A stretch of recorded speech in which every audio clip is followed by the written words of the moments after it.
So this week I wanted to talk YouTube, because they've been in the news a lot recently, what with this whole demonetization and ad boycott thing going on, the Wall Street Journal and other mainstream media seemingly attacking the platform, but I don't want to talk about any of that. It's important, but I want to get back to the basics. YouTube clickbait.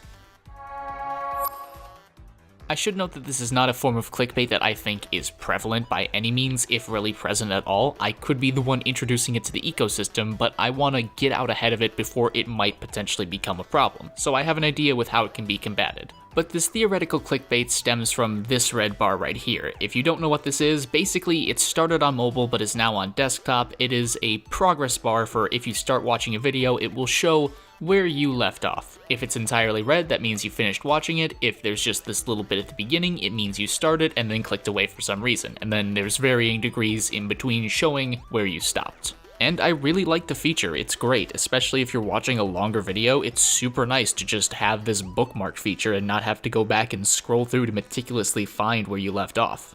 But I think it leaves the door open for abuse. And what do I mean by that? Well, take a look at the thumbnail. Do you see it now?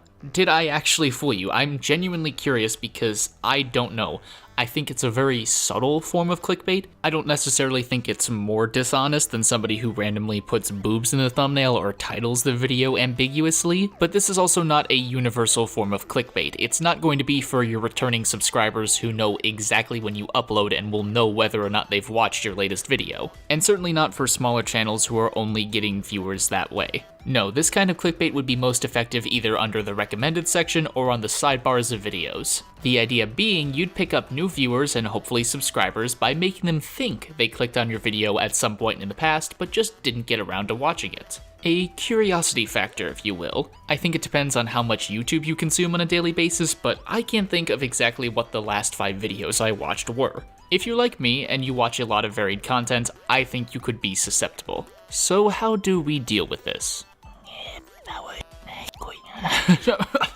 No, well, the tedious way would be to go through your history and see if you viewed it before, but again, that could be a lot of videos to check. It's possible you could just look at the title and see if it's something you would have actually watched. If it's completely outside of your area of interest, then, don't click on it. Or you could take advantage of the watch later button. I don't know how many people use it. I don't use it really at all, but that's on me. But it is a way that you could combat this. If all else fails, when the video starts up, if you have no memory or desire to watch it, click away. It'd be cool if YouTube had a section dedicated to videos you started to watch but never got around to finishing, but there are any number of reasons why you might have stopped in the first place, so I don't really see that happening. But what do you guys think? Would this work on you? Have I broken the last seal of the YouTube apocalypse, dooming all content creators on the site? I'd love to hear your thoughts. Thanks for watching. If you enjoyed this video, let me know by dropping a like, subscribe if you want more videos, or if I have yet to convince you, feel free to check out some of my other content. I'll see you guys next week with a brand new On Geek.